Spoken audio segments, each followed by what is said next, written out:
You leave, the door clicks shut, and somewhere behind it, a dog stops mid-step and stares at the space where you just were. What happens next inside that animal, inside that mind, is something science has only recently started taking seriously. Not the sentimental version. Not the reassuring one where your pet curls up contentedly and waits. The real version, which turns out to be stranger, more layered, and in some ways more unsettling than either of those. The question most people carry out the door with them is, does my pet miss me? It feels like the right question. It isn't. The better one, the one researchers have been quietly circling for the past 2 decades, is whether your pet has any coherent sense that you're coming back at all. That distinction changes everything. Dogs experience time differently than humans do. Not metaphorically, structurally. Alexandra Horowitz, a cognitive scientist at Barnard College and one of the foremost researchers into canine cognition, has argued extensively that dogs live in a perpetual present, their experience of duration shaped not by clocks but by scent. As the odors you leave behind fade over the course of a day,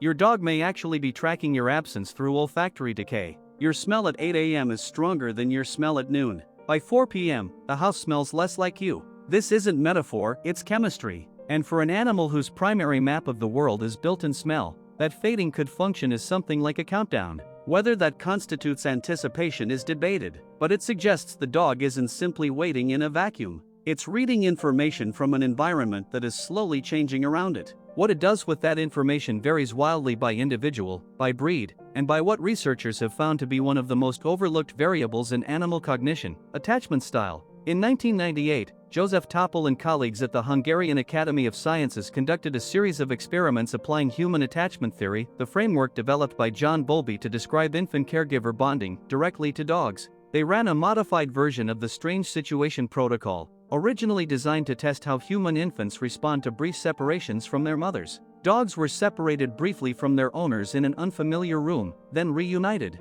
The results were striking. Dogs showed the same core attachment patterns seen in human infants: secure, anxious, and avoidant. Securely attached dogs greeted their owners warmly, then settled. Anxiously attached dogs became visibly distressed during separation and remained dysregulated even after reunion. Avoidant dogs barely acknowledged the return at all. The parallels weren't coincidental. They suggest that dogs haven't simply been domesticated into obedience, they've been domesticated into emotional dependence. Thousands of years of selective pressure have produced an animal that bonds to humans the way a child bonds to a parent. When you leave, you aren't just absent. You are, in the dog's relational world, the safe base that has been temporarily removed. That's not nothing. That's a lot. Cats, the common assumption goes, don't care. They're independent, aloof, solitary by nature. You leave and the cat probably doesn't notice. This is wrong. In 2019, Kristen Vitale and colleagues at Oregon State University ran a nearly identical attachment study with cats and found that approximately 65% of domestic cats showed secure attachment to their owners,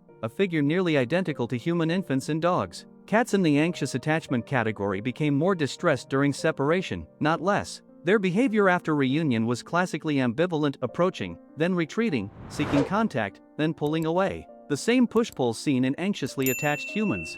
The twist in all of this isn't that pets feel things. Most pet owners already believe that, sometimes too enthusiastically. The twist is what the research suggests about what kind of thing they feel and how poorly it maps onto human equivalents. A dog's separation distress isn't the same as human loneliness, even if it rhymes with it. It activates different neurological pathways, unfolds across a different sense of time, and resolves, or doesn't, through mechanisms we're still mapping. In 2015, a study published in Science by Miho Nagasawa and colleagues at Azabu University in Japan found that when dogs and their owners made sustained eye contact, both experienced a measurable spike in oxytocin, the same bonding neurochemical released between human mothers and infants. The mechanism is real. The chemistry is shared. But the subjective experience on the other side of that shared chemistry remains, at its core, unknowable. That's the honest position. Not that animals don't have inner lives. Not that they do, and those lives are just like ours. Something in between complex, genuine, and fundamentally alien in its texture. You come home.